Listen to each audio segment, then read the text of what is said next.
Well, I have the great good fortune of speaking with an old friend, Jim Kingsley uh, from Mowgli, and Jim. Obviously, I don't need to know how it was that you came to Mowgli, but since we're sharing this with the broader Mowgli audience, why don't you talk a little bit about how it was that you first came to Mowgli? Sure. Well, my Mowgli career sort of has three different sections to it. The first one was when I was born. My father, Darwin Kingsley, was uh, then of 1939, and after the war, he came back and worked on staff and worked his way up to assistant director under Colonel Elwell.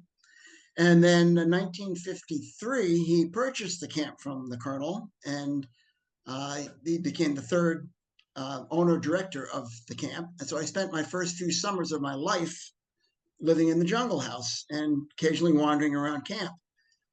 Uh, I was 4 when he sold the camp, so I don't have a lot of really strong memories. But there are a few things that really stick out in my mind just from back then. Because my brother and sister, who are a year older than I was, and I were hung out together a lot, and a lot of time around the jungle house. And one of the things we remember so well, it's such a small little thing, but it was so important to us. Out in front of the jungle house is a little tiny gatehouse that's on the road, right on the main road there, with a couple little benches inside. And we used to just sit inside of that and pretend all kinds of different things all the time. And then out in front of the jungle house with these gigantic boulders, which are still there today, and they must have been at least a foot and a half high. I mean, they were gigantic for a 3-year-old. Right. Uh, and I remember there was a vegetable garden just below the jungle house. I know that's been kept up over the years and had many different purposes, but been a lot of gardening done between the jungle house and the lodge in that area. I remember Smitty very much. I used to go visit him in the kitchen occasionally, and he always had a smile for us and something to pop into my mouth. And he was still there later when I came back as a camper. He was there for over 20 years, I believe. Yeah, he was there a long time. Yeah, and I remember a couple of memories from around camp. I don't know why I remember these particular things, but I remember the metal jungle gym up in Cubland, which is still there. At least it was last time I looked. As far as I know, it's still there, sort of off at the edge of the woods. I remember that I used to love the steps down by the craft shop where it's sort of like rice terraces and the logs that hold each level part in place. And I thought that was just a really cool thing. And I remember Baloo Cove. Uh, my father was the director who opened up the Baloo Cove and made it a second waterfront, primarily because it was a place for the Cubs to be at that time and served that purpose for a long time. Huh. Um, and it's sort of more of a alumni gathering place more often than anything else. But they do other things there, and we do the sweat lodge down there and that sort of thing. Right. And he also, when he was director, he created the upper ball field, cleared that off as a second sort of open field. There was right then the only open place really was Gray Brothers Field, and there was no grass on there, obviously. So there was really no place to have a grassy field. So he created the upper ball field up there, which is more a parking lot than anything else, but a very valued piece of land anyway. Well, for many years, it was the only place that, other than the Cub Field, that you could have uh, athletic events that where there was a grassy surface. Absolutely.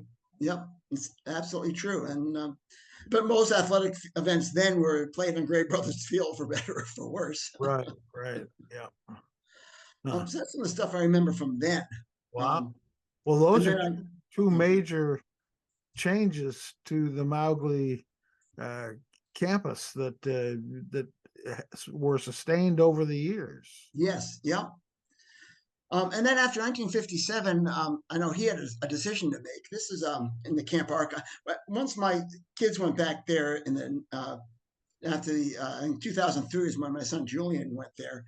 Um, I got much more drawn back into the Mowgli community, and one of the things I did after that first summer was sit down with my father, who was I guess his mid 80s probably, or his early 80s maybe. By yeah, he would be in his about 80 or so then, and talked to him about half an hour about his Mowgli memories and experience, and recorded all that, and that's the transcript, and that's all in the Mowgli archives too.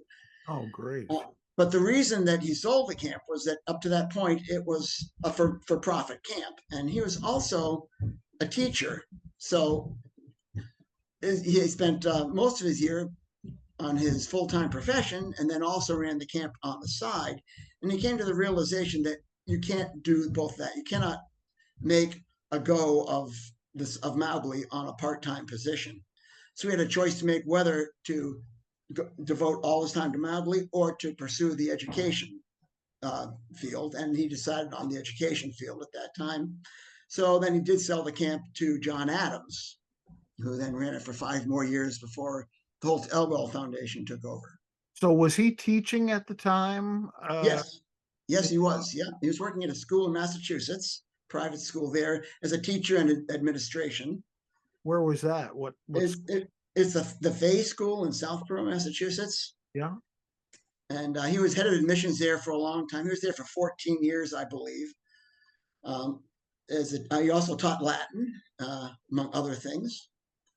But he made that decision. And a few years after that, he actually bought a piece of property out near Onaway and Onaway Point, right near the base of Onaway Point, and built a house there. In fact, Colonel Elwell was popped into camp frequently when when my father was the director there.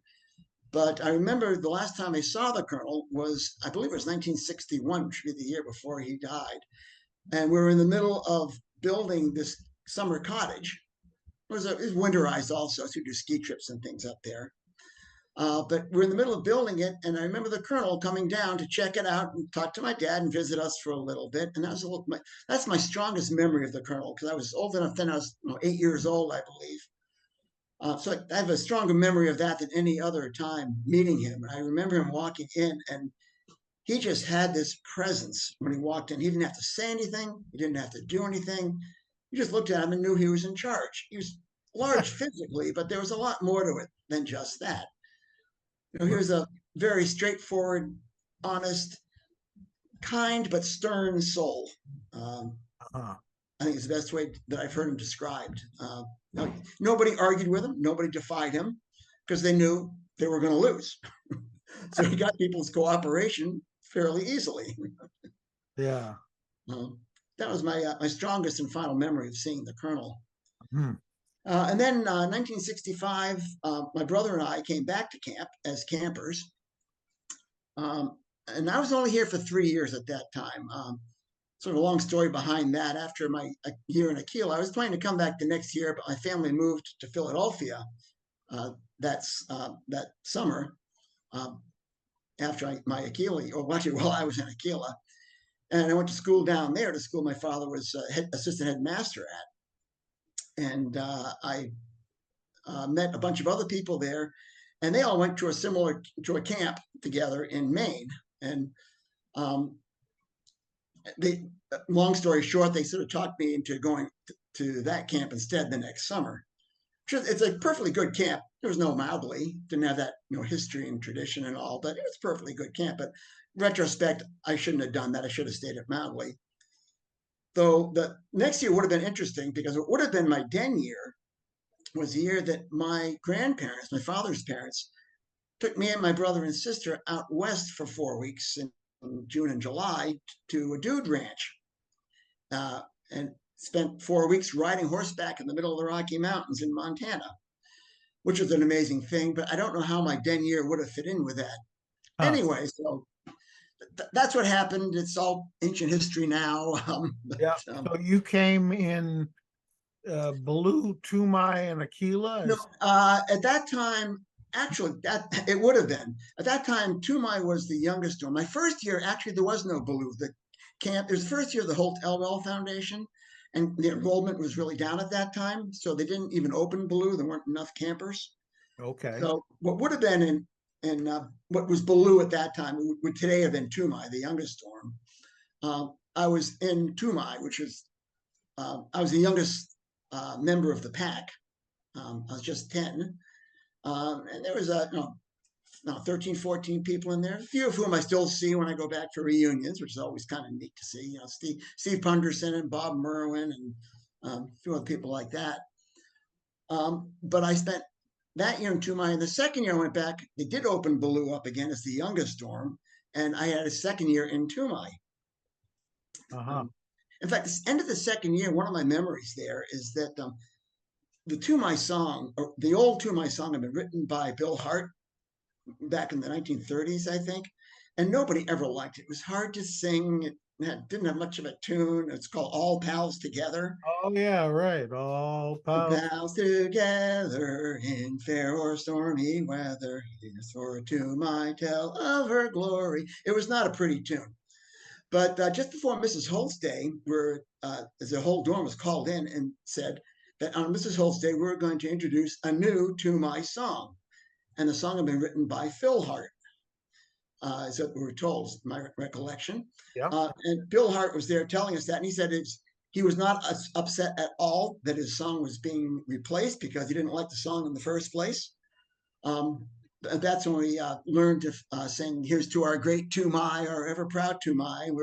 We introduced it to the world on Mrs. Holt's Day in 1964. Right. That's one of my memories from there. And the exclamation point at the end of the song was instead of just ending the song, you would often say, "Fill the heart, fill the heart,"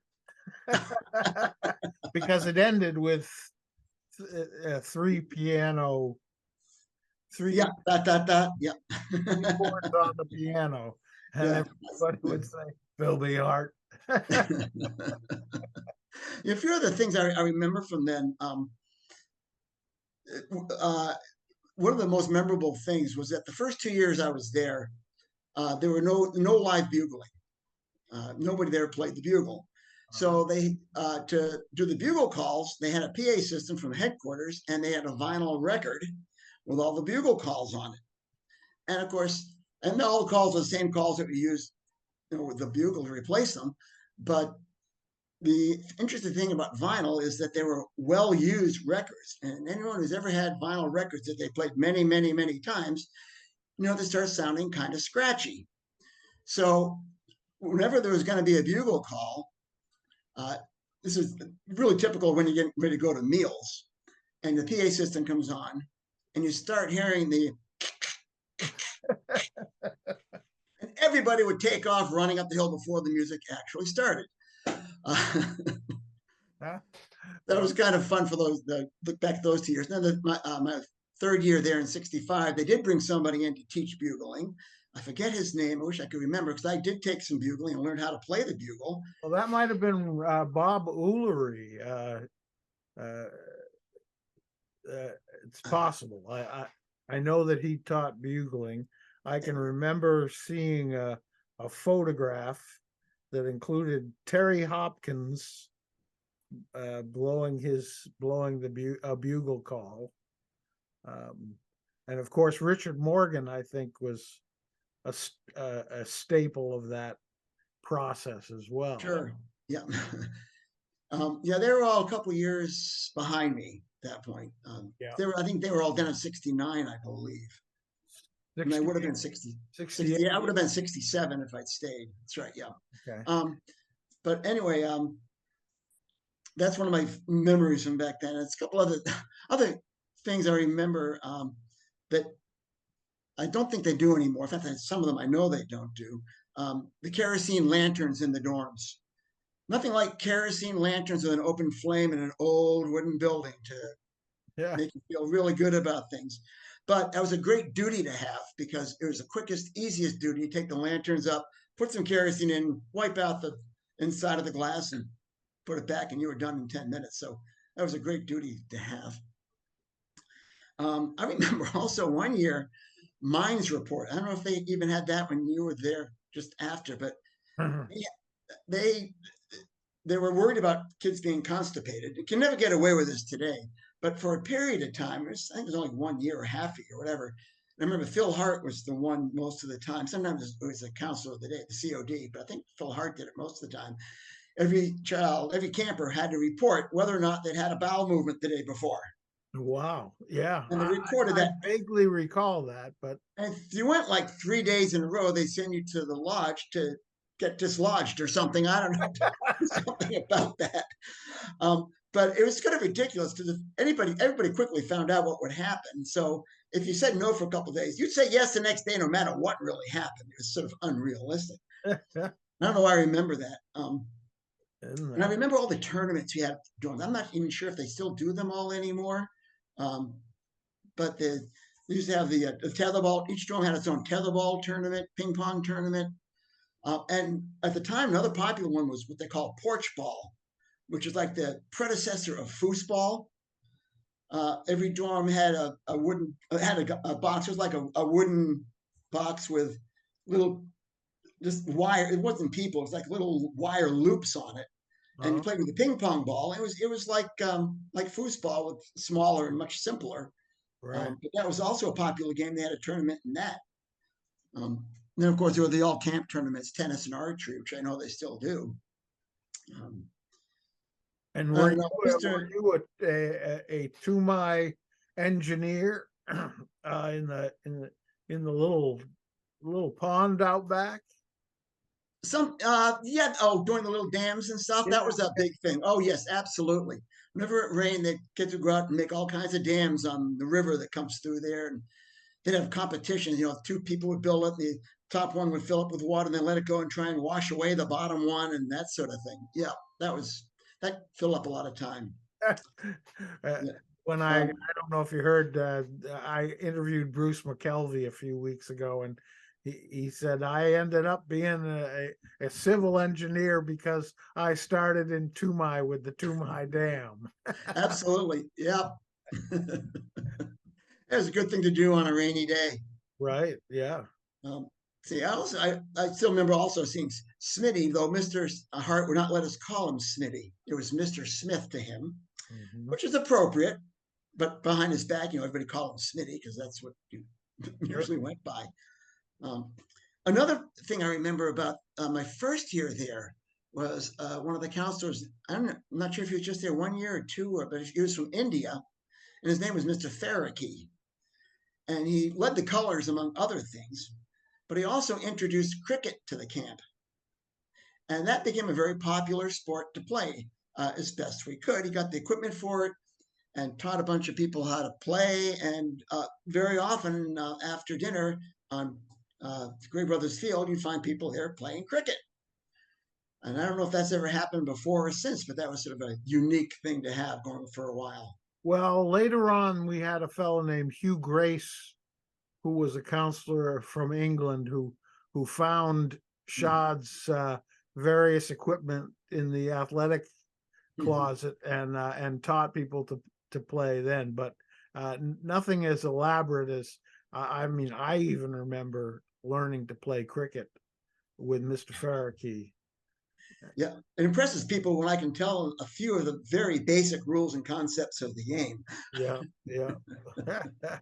He was a really good guy. I had forgotten that he led the colors. Yeah. Um, Interesting.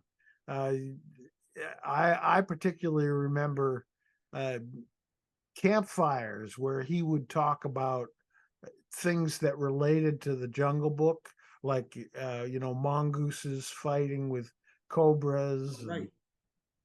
Having that India experience, yes, yeah, absolutely. Yeah. I tracked him down this year, and I've been actually Wow.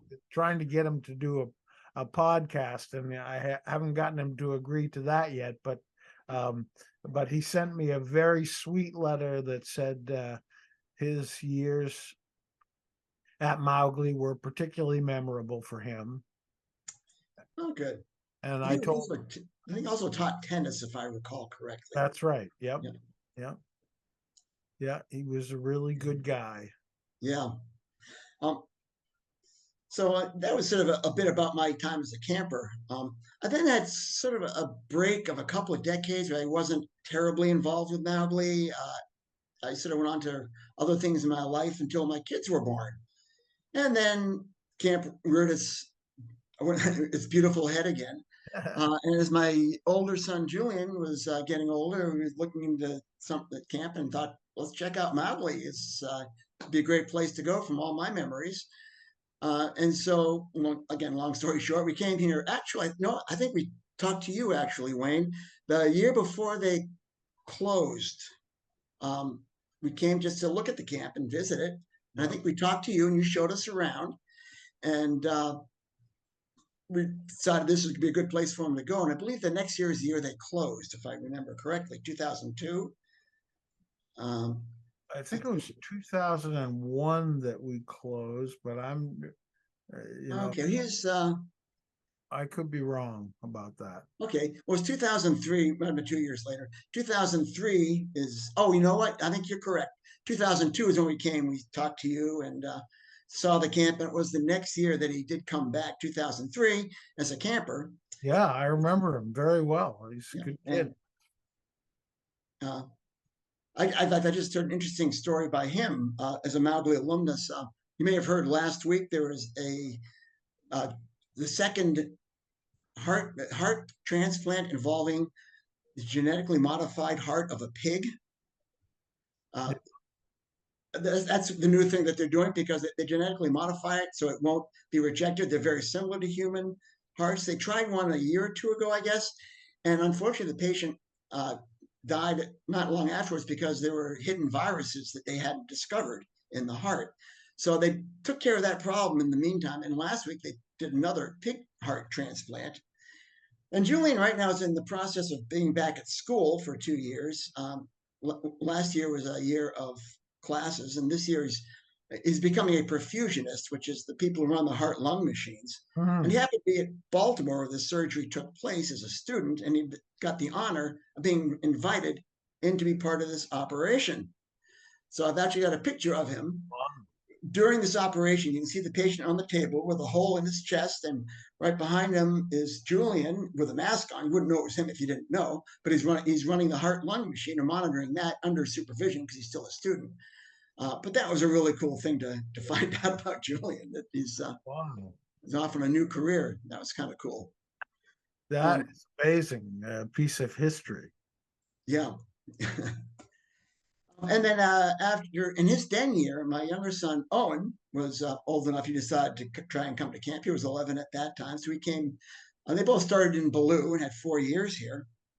And then with him coming to camp, also I had my summers free with both boys gone, and so I decided to involve myself more in the camp. And I talked about Bankston and offered my services for about half the camp summer. I didn't want to do the whole thing. Being a teacher, I treasured my summers off too, but I wanted to have some involvement. So I offered to come up for the first and the last 2 weeks of the camp. First 2 weeks when people are getting adjusted to it and new staff are learning the ropes and so on. And the last 2 weeks when you got all the crew week and the wrapping up of ribbons, and you always have some staff leaving early and so on. So for those next 4 summers of 2006, 7, 8, and 9, I spent 4 weeks each of those years up here at camp. The first two summers were in Fort Hall with the Cubs, and the second two were in Tumai. Uh-huh. And I was teaching some tennis, a sort of secondary tennis instructor at the time, or be a sometimes there'd be two of us doing the industry, which was really nice. A lot of people wanted to play tennis, and I also taught some bugling. I did a bunch of bugling in camp when it wasn't convenient for others. Jay Galitti was just getting involved. He was a Den of 2006 also, and he was a camp bugler. So he was one of the primary buglers. But whenever he was off doing something else, I pick up a bugle and do the bugling at the time, which was a lot of fun to do also.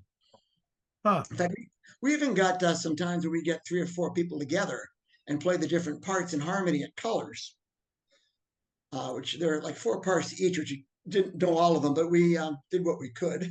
Ah, that's And then, and at the last morning of camp, we'd he and I and we had one other person, I forget who it was, who played the trombone, get together and play a jazzed up version of Reveille to wake everybody up on the last morning. That was a lot of fun also for those now. few years.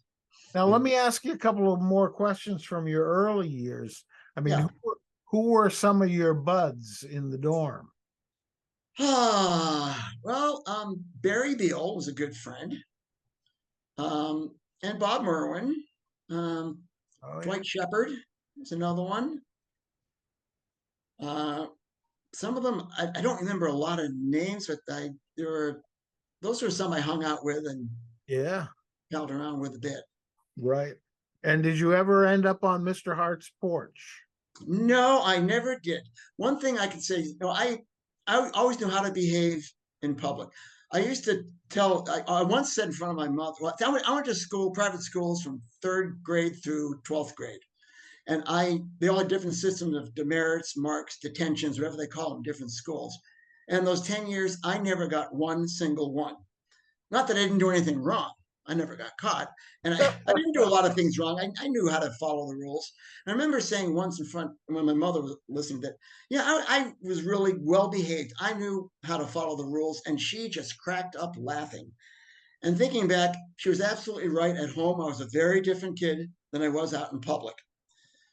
But I knew how to behave in public. Is that so? Does this mean that you didn't have contraband or that you hid it very well? I didn't have contraband. I was very open with that. I did try to follow all the rules. I really I very rarely broke any rules intentionally, at least till I went off to prep school my last 3 years. Then it was sort of more of an open field at that point. Yeah, I suppose so. It would be. Oh, That's but, funny. And what about other than Mr. Farrakey, what staff were particularly memorable to you from those days? oh boy, good question. Mr. Harmon was one. He was a trip master. Right? Uh, and he comes to mind mostly because a number of years, quite a few years later, my sister was in Washington and working in a law office, and one of her partners in the law office is Mr. Harmon's wife. Uh-huh. So that was, and I talked to him again couple years ago at Crew Day. He was up here one day, and that was a fun chat. Oh, that would be great. Gosh, I'm trying to think who else. Yeah, he was the trip master on the trip when Dave Rittenhouse Yes, got hurt. yes, I remember him talking about a whole campfire about that, what happened, and how they dealt with it. Yeah. Um, And Jim West must have been there at the time. yes, I don't. Boy, it's a You- lot of like faces and things Yeah. I can remember, but not really who the names aren't really sticking to me. Yeah, well, I'm trying to remember. Your first year was 65, 63. 63. Okay. I think Mhm. that was about the time. Maybe Jim came in 64. He was Wapanaya's son. Right, Is Wapanaya's son. Yeah. right, right. And he's head of the National Indian Native American Museum No, in that's his brother, Smithsonian. Rick. Oh, Rick, okay. Rick, Okay, I knew it was one of some it connection. was Rick and Jim. And Rick was only at Mowgli for 1 year, Okay, 1957, I believe it was. And Jim came that year. He was in Tumai that year, and then okay, he came back as a staff member. okay, Rick was in the den in 57. okay. That was my dad's last summer. I know he talked a lot about Wampanoag in Yeah, such positive, glowing terms, but everything he done for the camp. yeah, yeah. So trying to think of some of was Charlie Walbridge on the staff then, or was he? No, he wasn't. Not yet. No. Yeah, Um, I don't. I don't believe he was. No. right. Um, You in the years. oh, wait a minute. I'm sorry. I take it back. I think maybe he was. I remember somebody really tall. Yeah, yeah. I don't. Well, could have Hmm. been, he could have been on the junior staff. That would have been consistent with the year that Okay. Yeah. Well, he was like 62 or something, wasn't he? he might have even been a year earlier than that. Yeah. Yeah. Yeah. Yeah. And yeah, I'm trying to think of some other folks that might have been on the staff back then, but Dick Backus, maybe, Mr. Backus, who, Yeah. It doesn't ring a bell, but I don't. I don't know. Yeah, I wish I remembered more of them. I have to look back at my old howls from back then. yeah. Now I want to go do. Well, looking back on all this, what kind of an effect do you think that Mowgli had on your self-confidence as a kid? Oh, I think for everybody. I don't know anybody's been there who didn't feel that their independence developed, their self confidence, and their ability to do things, and not being afraid to take risks. It's a safe place to take risks, to take chances. You're encouraged to do more than you think you can, and if you can, you've learned something about yourself you didn't know before. And if you can't, you get praised for trying, and you Yeah. want to go out and try again.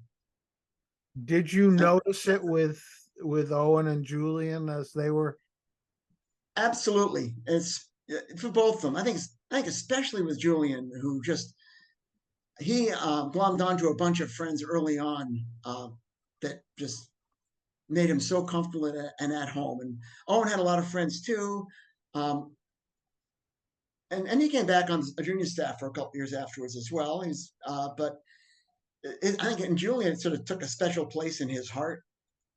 And I think for Owen, it's just he really enjoyed it, had a good experience, and is happy to have his kids, if there are any someday, go back there as well. Sure. But when we're thinking overall, though, I just try and jot down a few notes what I might want to talk about. And this one theme kept coming back is that I tried to write down, think about things that are different now than they were when I was a camper, and things that are the same now as when I was a camper.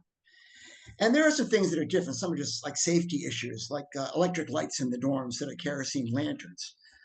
The mines is no longer this tiny, dirty hole down outside a den. There's that whole new system of facilities, and the showers aren't this little room underneath the lodge. There are screens in the dorms. There's some new industries and so on. But then I also made a list of all the things that have not changed. And that is what's overwhelming. All the things that matter, that the traditions at Mowgli, I think, make it stand out more than any other place I've ever heard of. I tried just once for fun. I was just thinking, how many traditions could I think of daily, weekly, over the season? And I stopped counting at about 50. Uh, some of Yeah. them are just small things, and some of them are things you do once a year. Mrs. Holt's Day once a year, inspection every day, and it's a tradition that has not changed. Nothing's changed. We have the same bugle calls we had back then. We sing the same songs we did back then. The dorms have the same knot holes in the same walls that they had back then. There are bunk beds now just because of in some dorms because there's so many campers, which is great. The daily schedule is the same. The timing's the same. The dining hall is the same. Your daily schedule and your Saturday and Sunday schedules are the same. You have the same trip days. Uh, you write howls. You play tetherball. You have duties every day. The expectations of behavior and what you do in camp haven't changed at all. Crew week, all the traditions there, the newspapers, the bonfire, the cheers, and everything is it's the same as it always was. Opening, first campfire, you read the first chapter of the Jungle Book. The opening assembly, all the Cubs get to go and shoot the cannon off.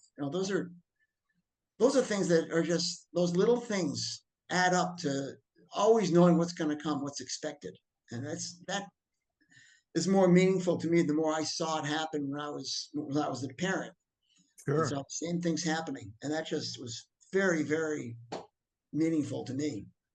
Yeah. Yeah. It it really is remarkable, and that they've managed to continue with many of those traditions, and uh, and somehow not have the obsession with technology interrupt that. Absolutely. Oh, I'm so glad they don't have people with technology. And kids come up there and they can't, the first time they can't believe, what do you mean I can't go without my phone? And by the end of the first week, they don't even think about it. They're so busy doing everything else, they wouldn't have time. Yeah, yeah, yeah. And even The if they go home and jump right on it, they've had 7 weeks without it, which many people never have. right, right. Yeah, and I think it gives them an appreciation afterwards for the fact that that even though that has become such a big part of everybody's life, that it doesn't have to be central to our lives. Right. Yep. Communicating with one another face to face is far more important. Oh, it kills me when people say, "Oh, I've got 500 friends on Facebook." No, you don't have any friends on Facebook. You can't make friends on Facebook. They're my best. Oh, they're great people. I never met them, but they're great people. Huh? Yeah, it's I guess there've been studies done that on how people communicate, and that's been a problem with society is that we don't communicate face to face. But they say that 60%, I mean, only 10% of what you communicate to somebody in a face-to-face conversation, 10% is the words you use, and 30% is the intonation. Is it your, I guess your intonation and the way you say it, and 60% is your body language and your facial expressions. ah, And people today who just think they're communicating when they're texting with each other, and you go on social media and see people living wonderful lives until you realize they're only showing you what they want you to see. It's completely edited. It's not real. And people don't know how to have a real conversation anymore. They don't have the experience. They're just talking to people face to face. yeah. And the pandemic didn't help that. It's not the only thing to blame, but it sure didn't help that. So tell us some about your life after Mowgli. Where'd you go to college? What? I went to college in Middlebury College in Vermont and majored in geography, but I also went through the teacher ed program when I was there because I was thinking of elementary education. While I was there, I was looking for something to keep busy outside of all the usual things, and I started volunteering at the local daycare center there because I spent a couple of summers working, several summers working at a day camp with groups of 5 and 6 year old boys. I thought that was an absolute blast. So I started volunteering at this daycare center in Middlebury and wound up doing that for all 4 years. Well, I spent most of my free time down there, actually. I probably averaged 15 to 20 hours a week volunteer work down at that daycare center. And I realized that's really the kind of the age and the experience of early childhood education that I wanted to be in. So I got a job there working after I graduated. I was there for 11 more years. 75 to, yeah, I was there for 11 more years. I was in Middlebury for 14 more years. But while I was at this daycare center, I also, the federal government had a lot of money for early childhood education training. So we were able to arrange to get college level and courses. We would create our own college courses, get people to teach them, get them approved through the University of Vermont, and the federal government paid for most of it. So I got my master's degree over about 4 or 5 years, a little bit at the time, and the Mhm. government paid for 80% of it. So that was really nice. So I got a master's in education. It would have been early childhood education, but they didn't have one at that time. That's a relatively new actual field. And so I was there while I was there, I was also a volunteer in a local rescue squad. I was active with them for about 8 years and spent time on their board as an active member. I was involved in the community theater, probably in about 7 or 8 productions over the years, about once a year for a number of years. I'd be in one of the community plays, not big time starring roles, but a lot of fun to be a part of something like that. And Sure. some pretty sizable things. And learn not to be afraid of public speaking. And then I took a year off from teaching because I had gotten a part-time job through my being an EMT at the rescue squad, a part-time job delivering and maintaining home oxygen systems for a company. Just daycare didn't pay a lot of money, and this was a chance to get a fair amount of chunk of money for basically being on call all the time and ability to see people within 24 hours of getting a call, kind of thing, and do monthly checks and so on. And then I was told by somebody at the local hospital that they were going to open their own home care company. This is from a company in Massachusetts originally, and that they were going to put the other companies out of business because they're local.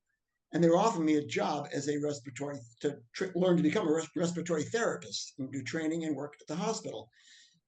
And at the time, there were some things at the daycare I was working at. It was such a great place to work that nobody ever left. And I was I'd been in the same position for 11 years. And I was kind of hemming and hawing because I wanted more money. I thought, if I don't do this and give it a try, I might kick myself in the head later. So I took a year off of teaching. Found out quickly that that was not what I want to do the rest of my life. And that year, I got through it okay. It wasn't really enjoyable, except in the spring, I did meet another therapist who went on to become my wife. So there was an upside to the whole thing. Yeah. Then I went back to teaching the next 3 years afterwards with young children. And in 1989, got married at Mead Chapel in Middlebury College. And my wife didn't want to spend the rest of her life in a small hospital, a small Vermont town. She just spent 5 years in Midtown Manhattan, didn't want that either. She knew Portland, Maine, because her aunt lived there, and she spent a lot of time each summer going there. So we checked it out and decided we could both make it do here. So we moved over here in 1990. Our first son Julian was born in 1991. The other thing in 1990 was that I had the honor to be actually when I was in Vermont. This is an interesting story. When I was in Vermont, my last fall there, the game show Jeopardy was going around doing contestant tryouts, and they were coming to Burlington. And everybody said, "Oh, you send a postcard in." So I said, "What the heck? You're gonna draw it random." I sent a postcard in. It somehow got drawn at random, and I was invited to go up for a contestant interview and see if I'd be eligible for the show. So I went up there. There were about 75 of us there, and they had a 50-question test. You wrote down the answers, and then they took the papers out, came back, and read off the names of everybody who'd passed. Didn't tell you how many you got right or what you needed or anything. But I was like the second or third name they read off. And then they read a couple more and they stopped at 6 names. Only 6 out of 75 had passed. Now, from the numbers they told us, I realized probably 1 out of 10 people was actually passing the test. But then did a little quick interview, played a pretend little game, making sure we knew how to play and so on. They sent us on our way saying, well, this was like in October. And he said, well, in the end of March, we stopped filming for the season. So if you hear from us by then, great. You're coming. If not, thank you for trying. So I waited and waited, and March came and went. And I figured, again, using the numbers that they had given us, that about 25% of the people that passed the test actually got called out. So I wasn't surprised. And that summer we moved to Maine, got settled in. I started my brand new job, my very first day in September. I go home, my wife meets me at the door saying, "You won't believe who just called." The Jeopardy people had tracked me down by calling my old job. Nobody there knew where I'd moved to, but they knew somebody who worked at another place who might know. They contacted that person, gave them our number, and they called me here in Maine and invited me to go out and be on Jeopardy. Now, I got this. This happened the very first day of my new job. I got to go in my second day at a new job and ask the head of school for 3 days off the next month so I can go to California. Yeah, well, I would think that would be a pretty good reason. He was happy to do it. The only stipulation was I had to lead a school meeting after that to talk about my experience and what happened out there. So I did go out and do that. And I got to be on Jeopardy. Didn't win, but I didn't embarrass myself. I was a very solid second place. Wow. Had a great experience. And What my wife got to come with me. My grandmother lived out there. My father got a limousine to bring her in to see it. And her sister lived in Sacramento, and she came down to see it. And it was So a a good little time. family reunion around your Jeopardy. It's one of those, once in a lifetime things that was pretty neat. And then since then, I was teaching at the school I'm at now in Portland called the Breakwater School. I was teaching preschool and kindergarten for 25 years. And I retired about 8 years ago, and did a couple other things for a few years, keep busy and have some income coming. And then I found out my first grandchild was going to be born, so I spent his first year of his life being his primary caregiver. That was September of 19, and for the first year, which includes the first part of the whole COVID lockdown. I was still going every day to their house because they were both considered essential workers, so I did that. And then I was busy with grandchildren until about a year and a half ago, and they moved out to Syracuse. So my son would go back to school to get his master's, and that's the whole thing about the being in the surgery and so on. But I had all this extra time, so I've actually come back to school I used to work at and just working part time with a part time schedule and being on call as a guest teacher, as they call it. And I've absolutely loved it. I work about half time hours, and I just get all the good parts of the job with none of the garbage that goes with it. No reports to write, no conferences to have, no parents to deal with, no faculty meetings or committee meetings. I just hang out with the young kids and take care of them and go home at the end of the day. And it's a lot of fun. That's sort of my Huh. current situation, which I'll do for another year or so anyway. And then both my kids are sort of up for potential big changes at that point. And Owen, by the way, just to update him, is went to Quinnipiac University, and he uh, majored in excuse me in journalism and TV journalism, and he was working up in Bangor, a TV station there. He's now at the CBS station here in Portland, actually, as a reporter 3 days a week, and he was 5 days a week, but he became the weekend anchor after about 6 months of work. So he gets to anchor the CBS local broadcast, local news on Saturdays and Sundays. And Monday, Tuesday, Wednesday, we get to watch him on TV doing a story he's reporting on. So it's really strange watching him on television 5 times So a week. what's the name of that affiliate so I can check it out That's online? WGME, Channel 13 in Portland. Of course. Yeah. Yeah. Huh. You know, you got he's competing with Steve Minnick at Yes. WFW. Yes. In fact, Meg Herdman is writing an article for the next call about the two of them and what they're doing. And was going Oh, to get a how picture cool. together and got information on both of them and have an article about two Mowgli grads doing anchor work in Portland, Maine. Wow, that's great fun. Great fun. Maybe we'll have the two of them come on and uh do a journalism piece on. I imagine you could probably get Owen to do it. He's not shy. He can't be shy when you're doing something like that. Right. No, that's very exciting. Well, you tell both of them we're very proud of their achievements at such a young age. I will do that. Yeah, we are very much so too. They're both.